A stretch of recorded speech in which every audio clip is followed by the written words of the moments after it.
미국의 내셔널 파크들이 참 많이 있습니다. 국립공원인데 미국의 국립공원 중에 세코이아라고 하는 내셔널 파크가 있는데 캘리포니아에 있습니다. 세상에서 가장 오래된 나무, 또 세상에서 가장 큰 나무, 거기에 가면은 그런 나무들이 아주 엄청나게 가득 메워져 있습니다. 물론 가신 분들도 계시겠지만 제가 그곳을 방문했는데 참 잊을 수가 없습니다. 나무들의 평균 연령이 2000살입니다. 예수님이 태어났을 때 심겨진 나무가 지금까지 살아있는 겁니다.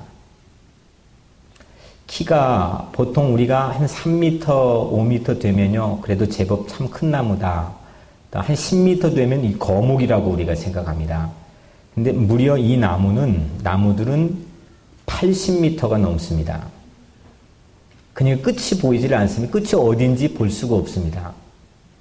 이 둘레는 보통 우리 한 사람의 어른의 팔로 아는 그 아름드리 나무라고 합니다. 큰 나무죠. 한 어른 두 사람이 안으면 그건 아주 큰 거목입니다.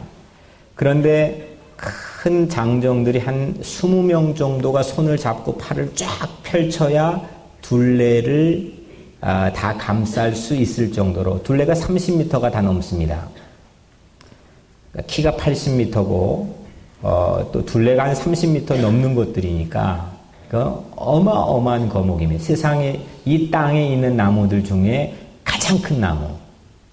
또 어줍지 않게 영국 공부할 때 제 지인이 붙여준 호가 목인 나무 사람인데, 여튼 이 나무에 대한 관심이 많았던 저로서는 참 저에게 인상적인 장소였습니다. 가장 많게는 나이가 2700살입니다. 제가 거기에서 주워온 이 나무 껍질인데, 이 나무 껍질을 통해서 그 나무 크기를 짐작해 볼 수는 없지만 그냥 툭 하고 떨어진 나무 껍질의 두께나 크기가 이 정도입니다. 근데 더 하나 제 마음속에 인상 깊게 남은 거는 거기에 씨앗들입니다. 이 솔방울에 씨앗이 보통 솔방울 하나에 200개가 들어가 있습니다. 그런데 이게 그냥 1년에 몇 개씩 이렇게 떨어지는 게 아니라 한 나무가 20년이 지나야 그 솔방울이 떨어지는 것도 있고 안 떨어지는 것도 있습니다. 20년이 지나야. 제가 그 솔방울도 이렇게 지금 있는데 이 작은 솔방울 안에 200개의 씨앗이 있는데 이게 떨어져야 여기에서 그 엄청난 거목의 삶이 시작이 됩니다. 근데 뮤지엄에 들어가 보니까 이 솔방울 안에 있는 200개 정도의 씨앗이 어느 정도 사이즈인지 이게 잘 마음이 와닿지 않으니까 이거를 딱 하고 전시를 해놨는데 거기에다 현미경을 대놨습니다. 현미경으로 봐야만 이 크기가 식별이 될 정도로 아주 작은 것들입니다. 근데 이 작은 것들이 높이가 80m 이상이 되는 어마어마한 나무가 된다는 거예요. 참으로 아주 매우 인상적인 광경이었습니다. 오늘 예수님이 사이즈 얘기합니다. 크기 얘기를 하시는데 겨자씨 한 알과 같으니 땅에 심길 때는 땅 위 모든 씨보다 작은 것이로 돼 있습니다. 씨앗이 작은 건데요.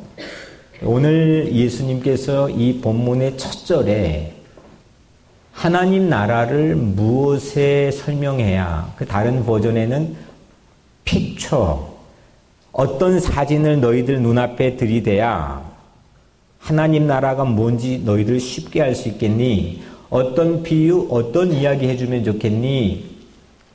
그 질문을 먼저 하신 다음에 그래, 천국은 하나님 나라는 겨자씨 한 알과 같으니 이 씨는 모든 씨앗 중에서도 가장 작은 씨앗이로되 했습니다.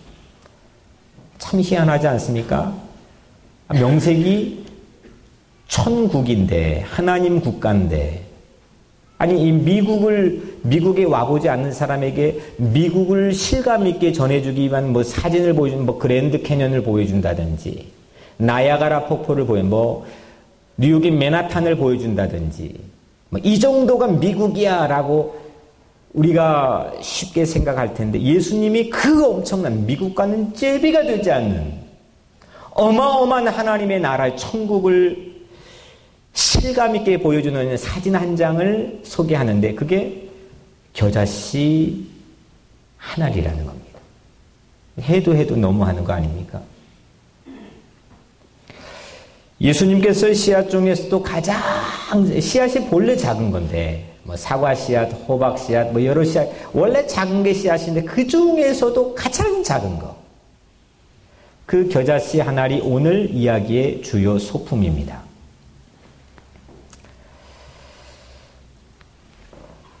하나님 나라에 걸맞는 소품이 되기에는 사실 우리 생각에 거리가 먼 듯해 보이는데 근사하고 큰 거 그거 들이대도 이게 지금 피부적으로 와 닿을까 말까 할 텐데 그런 건 고사하고 왜 하필 세상에 가장 작은 씨앗 왜 하필 가장 작은 씨앗을 천국은 겨자씨 한 알과 같으니 라고 하셨을까요? 이게 궁금합니다.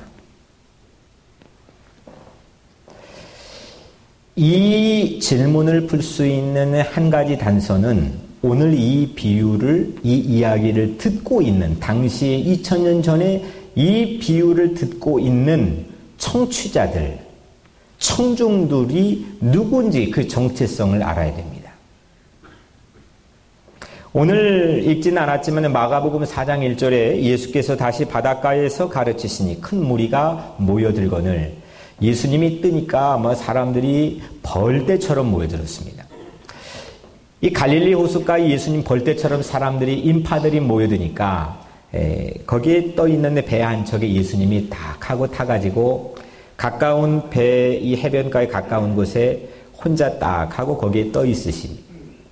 그리고 수많은 인파들은 그 배 앞에 해변가에 서 있습니다.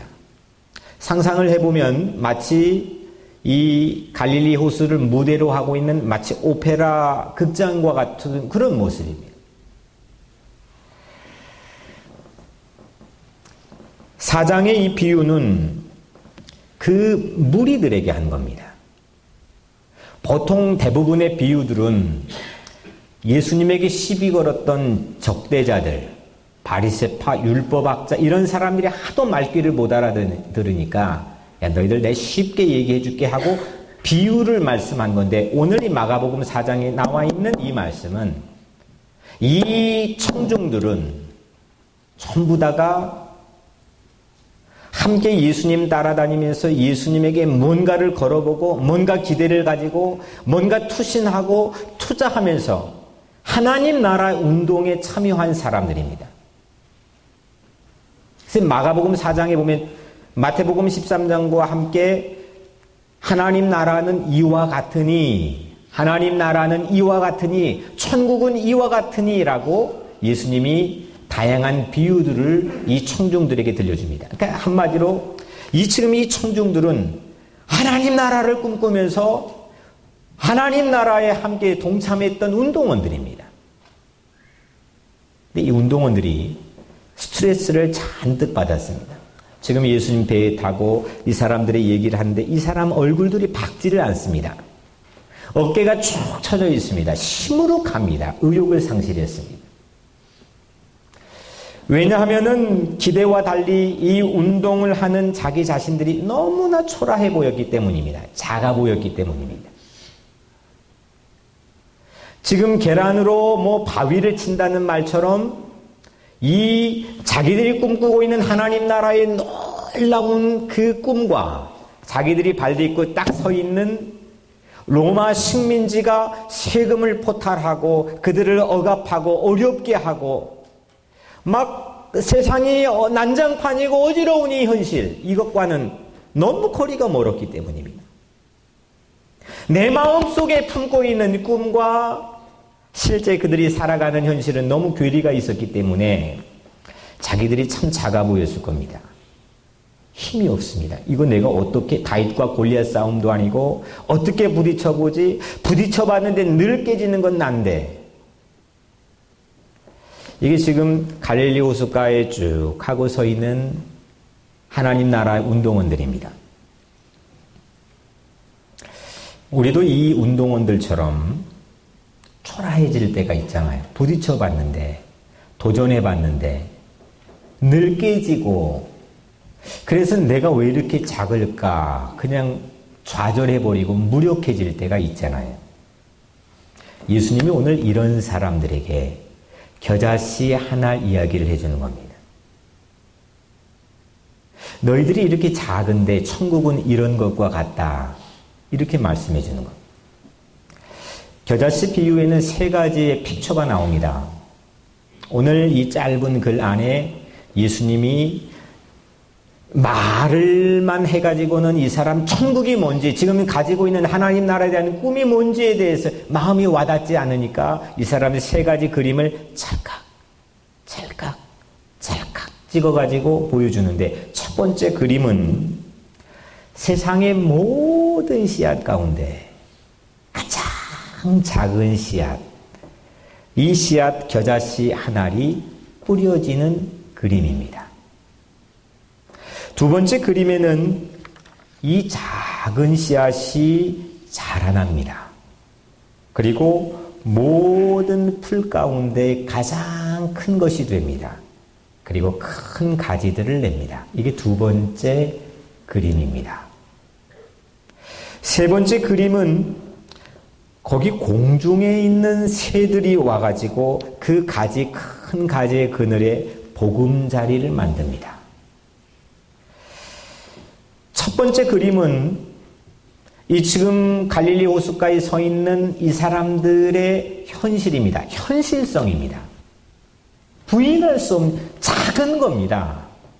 그거를 애써 포장해가지고 작지 않은 것처럼 그냥 세상에 근거 없는 낙관주의를 가지고 우리는 작지 않다 하지 않았습니다.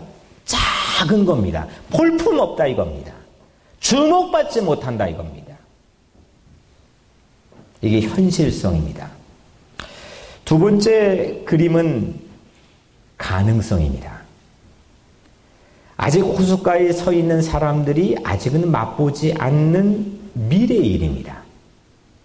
이렇게 됐으면 좋겠다 하는 바람이 그 안에 담겨 있을 수도 있고, 앞으로 이런 모습이었으면 좋겠다는 그런 가능성이 이 그림 안에 담겨 있습니다. 세 번째는 이 두 번째 그림의 가능성이 이제 실제 새로운 현실이 된 겁니다. 그때 현실은 호숫가에 지금 서 있는 청중들의 현실과는 전혀 딴판의 다른 현실입니다. 꿈도 꾸지 못했던 현실입니다. 이 새로운 현실을 오늘의 현실에서 꿈꾸고 살아가는 사람들이 킹덤 드리머들입니다. 그런데 많은 신앙인들이 이 첫 번째 그림과 두 번째 그림 사이에서 오락가락합니다. 현실성과 가능성 사이에서 혼돈스러워합니다. 오늘하고 내일 사이에서 좌충우돌을 합니다. 이게 호숫가에 서 있는 청중들의 딜레마입니다. 그러면 그때 예수님 마음 가지고, 지금 여기가 이 강단이 배가 한 척 뛰어 있다고 가정해 보시고, 여러분들의 호숫가, 갈릴리 호숫가에 쫙 하고 지금 서 있는 겁니다. 예수님 마음 가지고 여러분들의 질문 하나를 드리겠습니다. 여러분들은 겨자씨 한 알의 크기의 그 사이즈에 주로 영향을 받고 사십니까? 아니면 겨자씨 한 알이 품고 있는 그 가능성에 영향을 받고 삽니까? 현실성에 영향을 받고 삽니까? 아니면 가능성에 영향을 받고 삽니까? 안타깝게도 대부분의 사람들은 현실성의 영향을 받고 삽니다. 오늘 내가 겨자씨만 한가, 골프공만 한가, 내가 축구공 사이즈만 한가, 이 사이즈가 내 가능성을 이미 결정해 버립니다. 첫 번째 그림을 가지고 두 번째 그림을 그립니다. 믿음은 그런 게 아닙니다. 두 번째 그림을 가지고 첫 번째 그림을 그리는 겁니다. 가능성이 거꾸로, 두 번째 그림인 가능성이 거꾸로 현실을 움직입니다. 매니지합니다. 현실을 드라이브합니다. 그 가능성이 새로운 현실을 창조합니다. 이게 신앙입니다. 세 가지 그림 중에서 첫 번째 그림 안에서 두 번째 그림을 볼 줄 알아야 됩니다. 그냥 작다 하는 사이즈로 그쳐서는 안 됩니다. 그냥 벽에 부딪히고 깨지고 나자빠지는 모습으로 멈춰서는 안 됩니다. 최고의 작은 겨자씨 하나 안에서, 그 작은 겨자씨 하나 안에서 아무리 구겨놓고 폴드업 해가지고 거기에다가 막 잘 개가지고 넣어도 그 거목을 거기 안에 넣을 수가 없습니다. 80m가 되는 거목을 여기에서 200개 중에 씨앗 하나를 꺼내가지고 이 씨앗 하나에다가 아무리 큰 거목의 그림을 넣을 수가 없습니다. 불가능합니다. 근데 그 씨앗 안에서 그 거목을 볼 줄 아는 것이 믿음입니다.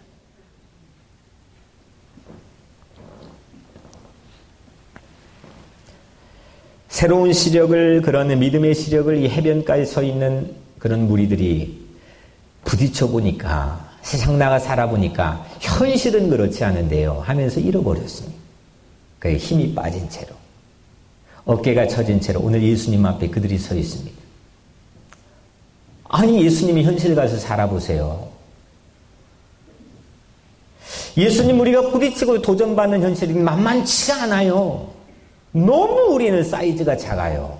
사람들이 우선 작고요. 우리들 백그라운드가 없어요. 우리들 가지고 있는 형편 자체가 너무 작아요. 우리 탤런트가 없어요.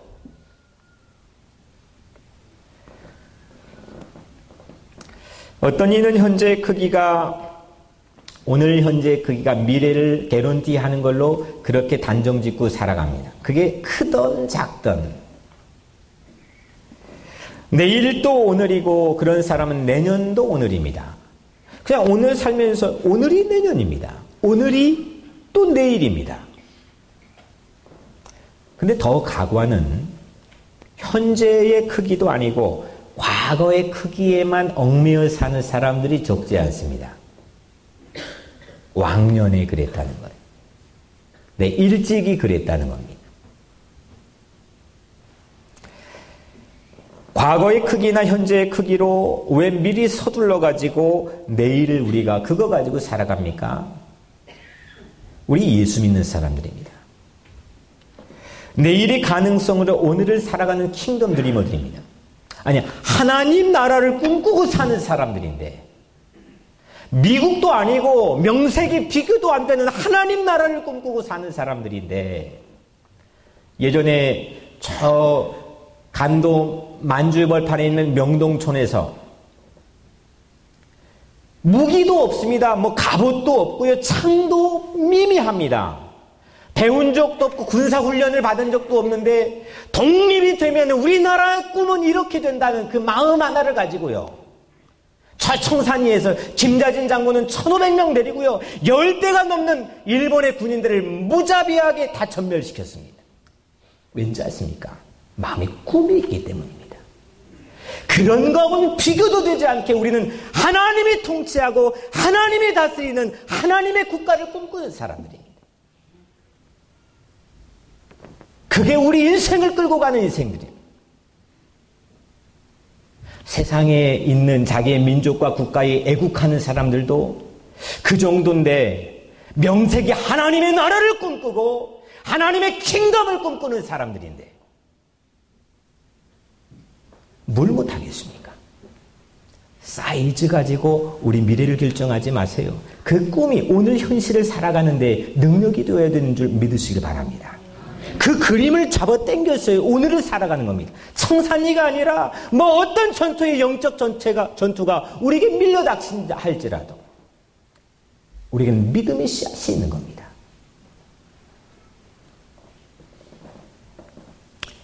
베들레헴 마구간 구유에 오신 아기 예수님. 이 짧은 문장에 지금 대림절이잖아요. 베들레헴 마구간 구유에 오신 아기 예수님. 아니 여기에 사용되는 단어들을 다 잘 보세요. 베들레헴, 마구간, 말밥통인 구유, 아기. 다 작은 것들입니까? 아기가 뭐합니까? 아니 말밥통에서는 뭐가 나겠습니까? 당시에 예루살렘에서 폭동이 일어나면 베들레헴에서 전쟁마들을 준비시켜 놓고 로마의 식민지 권력들이 무자비하게 짓밟아 버렸던 그 베들레헴의 전쟁마들이 있었던 그 마구간, 그것만 보면 치가 떨리는데 그게 뭘 하겠습니까? 그것만 보면 무력해지고 작은 것들인데, 근데 베들레헴 마구간 구유에 오신 애기 예수님, 저마다 작고 미미하고 초라한 걸 통해 하나님은 우리 인생의 모든 구원을 하시고자 하는 길을 여셨습니다. 이게 하나님의 방법이었습니다. 대림절은 나처럼 죄인되고 초라하고 작은 인생에 찾아오시는 예수님을 기다리는 시즌 아닙니까? 세코야 국립공원 내셔널 파크의 거목에서 제가 한 가지 또 희한한 사실을 발견했는데, 이렇게 20년 동안 대롱대롱 매달려 있는 이 솔방울이 안 떨어지면 이건 씨는 무용지물입니다. 그 중에 떨어지는 것들이 있는데 여기에서 씨앗이 심겨지면 거목이 됩니다. 그런데 한 가지 희한한 사실은 이거는 자기의 자생적인 힘을 가지고는 절대 안 떨어집니다. 뭐 큰 나무에서 무엇이었는지 저는 이유를 알 수 없지만 여하튼 이건 자기 힘으로는 안 떨어집니다. 외부적인 압력과 충격이 있어야 됩니다. 다람쥐가 20년 동안 줄기차게 다니면서 흔들어 놓던지, 새들이 와서 20년 동안 줄기차게 쪼아대던지, 아니면은 번개가 맞아야 됩니다. 그 번개는 매우 중요한 역할을 합니다. 그래서 번개가 치지 않는 일정한 기간 동안 일부러 거기다가 불을 냅니다. 불탄 큰 거목들이 일부러 거기에 있습니다. 외부적인 충격과 압력이 가해져야 이 작은 솔방울이 탕 하고 떨어집니다. 그리고 씨앗이 심겨집니다. 예수님 비유를 듣고 있는 청중들은 하나님 나라의 작은 씨앗들인데 현실이 만만치가 않습니다. 자꾸 이해할 수 없는, 정말 무력하게 만드는 외부의 충격들이 한두 가지가 아닙니다. 그들의 꿈도 생각만큼 폭발적이지 않았습니다. 현실에 가보니까 그렇지 않았습니다. 누군가가 건드려야 떨어집니다. 내 자아가 깨져야 내가 하나님 나라의 씨앗이 됩니다. 그게 고난이 됐던 뭐가 됐던 내 기도 제목이 됐던 내가 절실하게 붙들 만한 것이 있어야 내 마음에 믿음이라는 게 생기는 겁니다. 현실에 매달린 우리는요, 현실을 막 붙잡고 현실만 붙잡고 있으면 절대 떨어지지 않아요. 그 나무까지 대롱대롱 매달려가지고 그게 끝입니다. 과거에 얽매인 우리는요, 쉽게 떨어지지 않습니다. 아무리 볼품 있고 솔방울이 이만한 것도 있습니다. 아무리 크다고 해서 떨어지는 게 아닙니다. 반드시 외부적인 충격과 압력이 있어야 됩니다. 때로는 일부러 벼락 같은 고의적인 충격도 필요합니다. 현실이 우리를 떨어뜨리고 벼락 같은 위기가 우리를 넘어뜨리고 또 떨어뜨리려고 할 때, 그때가 바로 우리는 하나님 나라의 씨앗이 될 기회인 줄 믿으시길 바랍니다. 오늘 그거 말씀하는 겁니다. 예수님이 너희들 지금 좌절하고 절망하고 시리에 빠져 지금 이 해변가에 서 있지만 이때야말로 이 작은 겨자씨를 통해서 엄청난 하나님 나라의 왕국이 세워지는 것을 예수님께서 오늘 비유를 통해서 말씀하는 겁니다. 힘을 내려무나 용기를 가지려무나 제 아무리 작더라도 나를 휘청하게 하고 번쩍 나게 하는 그런 위기가 내 삶에 닥쳐올지라도 낙심하지 말고 의기소침하지 마시기를 주 이름으로 축복합니다. 희망을 갖는 겁니다. 우리 크리스찬의 예수 믿는다는 근거가 뭡니까?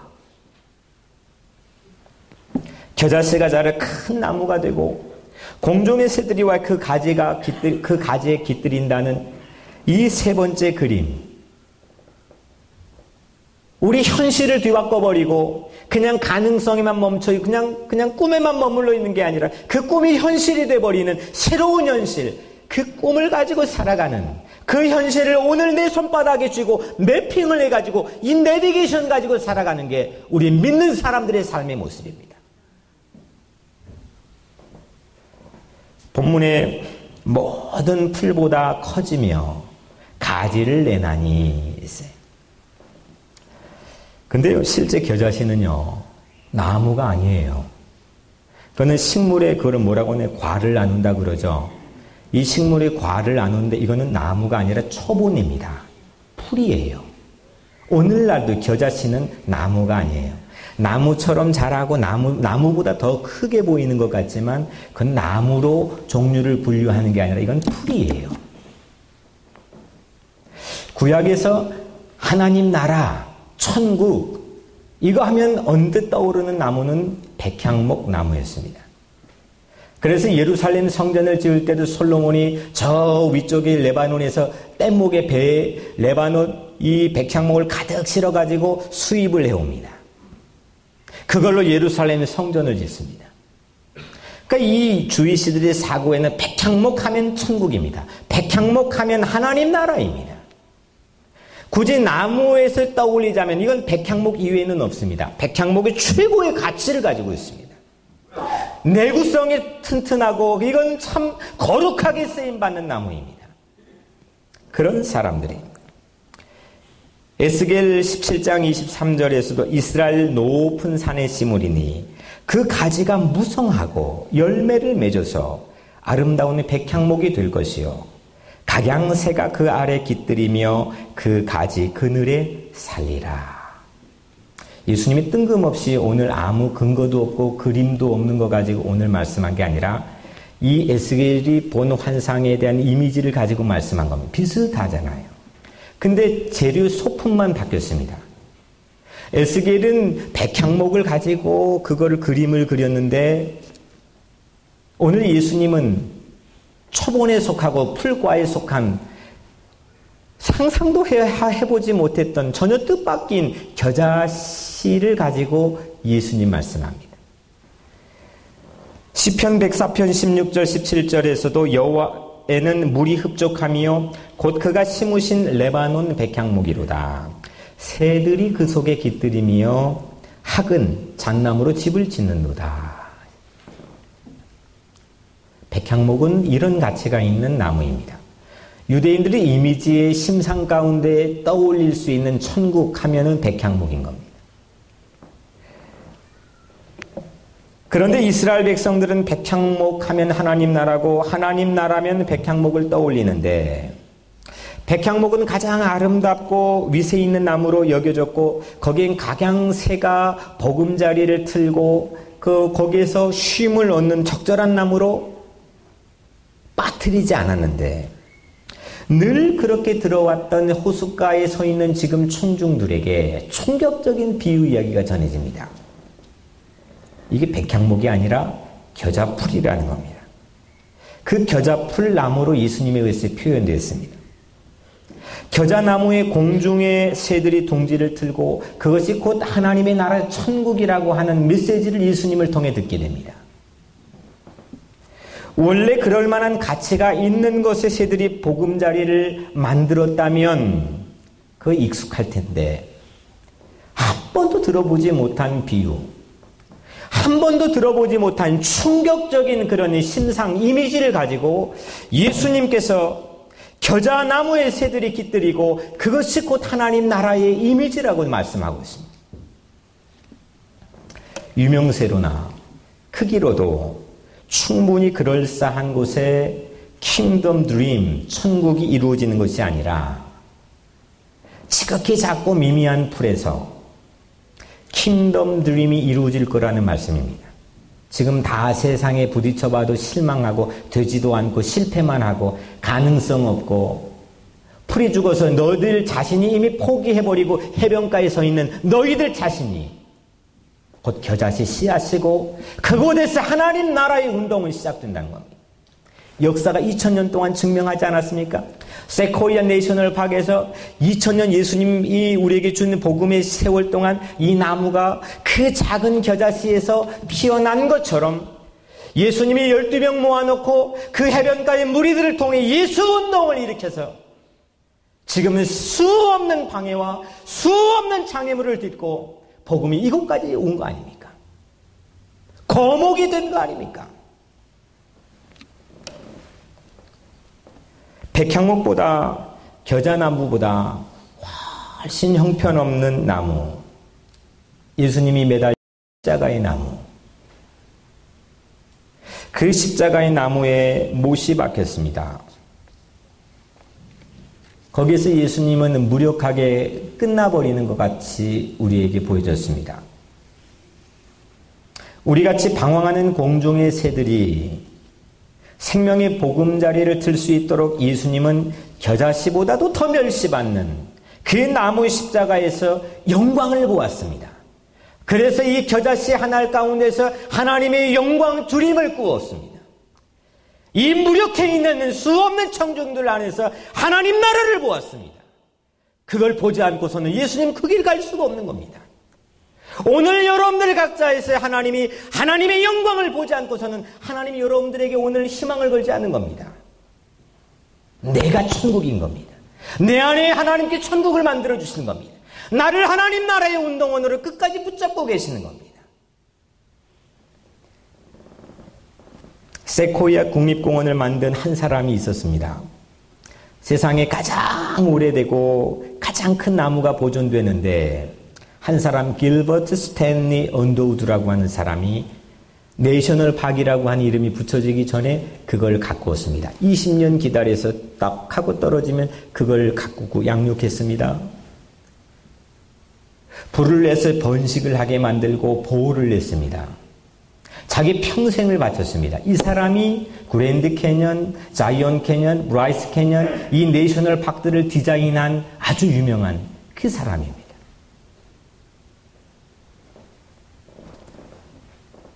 그 작은 씨앗 안에서 80m가 넘는 거목을 보지 않고서는 거기에 자기 삶을 투신하지 않습니다. 이런 믿음이 있는 사람, 이런 믿음의 상상력이 있는 사람이 뭔가 일을 저지르는 겁니다. 진득하게 인내를 가지고 뭔가의 삶을 투자하는 겁니다. 예수님은 호숫가에 우두커니 서 있던 무리들에게 어떤 마음이 들었겠습니까? 딱 하고 좀 믿고 한 번은 맡겨본 건데 이 사람들이 참 좌절해 있고 힘없이 그냥 다 하고 서 있습니다. 근데 예수님이요, 저 예루살렘 회당에 가지 않았습니다. 예루살렘 회당에 가면 훨씬 맑게 알아듣고 좀 자기들 백그라운드 가지고 멋있게 무브먼트를 일으켜 볼 만한 사람들이 거기에 빼곡하게 차 있습니다. 예수님 바리새파이 리서치 룸에 가지 않았습니다. 연구소에 가지 않았습니다. 훨씬 거기에 가면은 수없는 근거 있는 힘 있는 보이스를 가지고 사람들에게 어필할 수 있는 근거들이 거기에 다 모여 있습니다.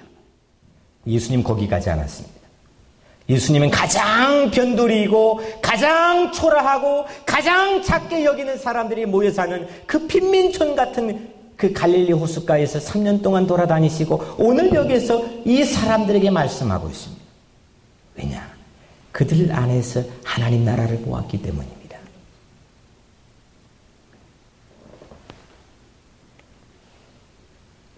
예수님은 그 무리들 틈에서 그들이 익숙했던 백향목 이상의 가치를 보고 너희들 지금 겨자씨 한 알 같지만, 너희들이 겨자씨 한 알이지만, 너희들 세상의 최고 작은 사람들이지만, 세상의 최고 무력한 사람들이고 희망을 가질 만한 근거가 없는 사람들이지만, 난 너희들 안에서 최고의 희망을 본다 이거예요.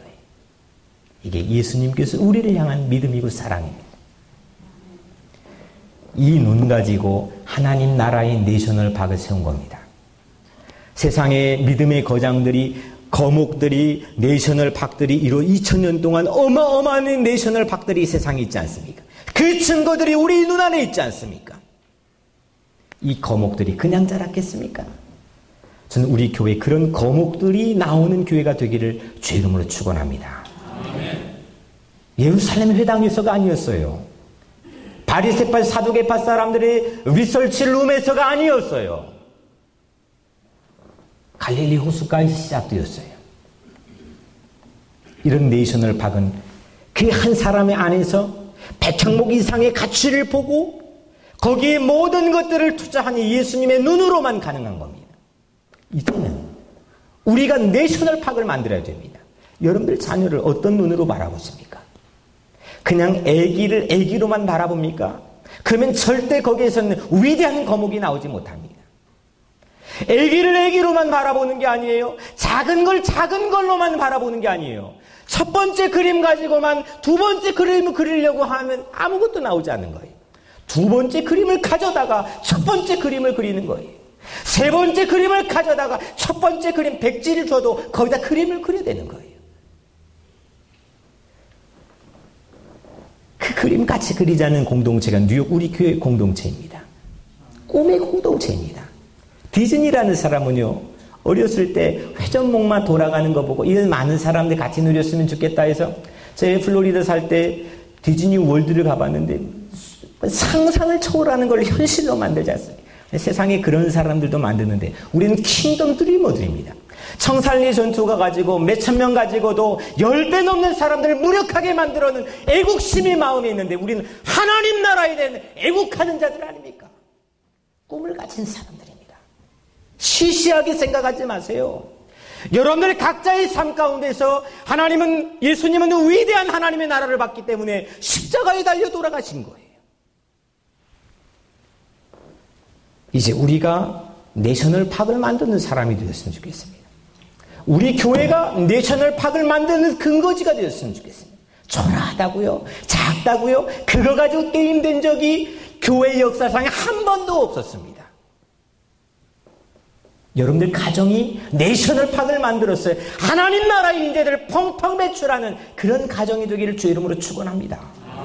여러분들 그렇게 믿으세요. 자기 자신을 축복하세요. 의기소침하고 나약해져가지고 그냥 쥐어짜는 그런 나약한 인생이 아니라 가슴을 부여잡고 어깨를 펴고 다리에 힘을 주고 여러분들 걸어가는 모습만 봐도 하나님 나라의 운동원으로 바라볼 수 있도록 그런 믿음을 가지고 사는 거예요. 사랑하는 성도 여러분, 꿈을 꿉시다. 꿈을 가지자는 거예요. 여러분들 삶이 초라합니까? 그래요. 우리 교회는 어떻게 이렇게 그런 사람들만 모아놨어요. 그래서 저는 참 그때마다 감사해요. 야, 축복받은 교회다. 예수님이 있는 교회다. 예수님이 없으면 안 되는 교회다. 문제투성이 있는 사람들이 많이 있어요. 호숫가에 서 있던 무리들처럼 스스로 의기소침해 있지 않습니까? 여러분들은 겨자씨 한 알입니다. 작지만 그 안에는 엄청난 그림이 담겨 있습니다. 예수님은 여러분을 천국으로 보십니다.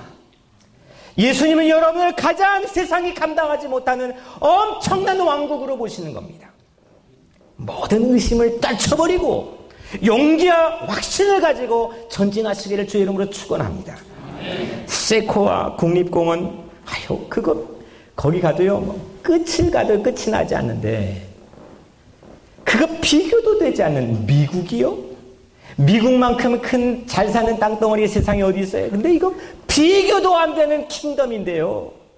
그 나라를 위해서 애국하는 마음을 가지고 꿈을 품고 믿음으로 가는 사람들. 그게 바로 여러분들 겨자씨 한 알들입니다. 하나님 나라의 국립공원 만드는 꿈을 오늘 함께 가슴에 가지고 설레는 마음으로 세상에 나가시기를 주 이름으로 축원합니다. 공종의 새들이 우리에게 보금자리를 트는 거예요. 네스트를 만드는 거예요. 이 킹덤 드림, 국립공원을 만드는 꿈, 내셔널 파크를 우리 가정, 우리 교회에서 만드는 이 벅찬 꿈을 가지고 오늘 세상에 나가서 그 꿈으로 용기 100배에서 믿음으로 승리하는 여러분들의 삶이 되시길 주의 이름으로 간절히 축원합니다.